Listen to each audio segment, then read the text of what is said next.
Di mo maintindihan at di mo malaman kung saan ka tutungo.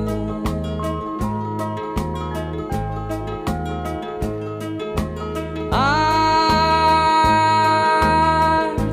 kung nakamit mo na ang pangarap, di pa rin masiyahan, ang nais mo'y madagdagan. Limot mo na ang iyong pinagmulan.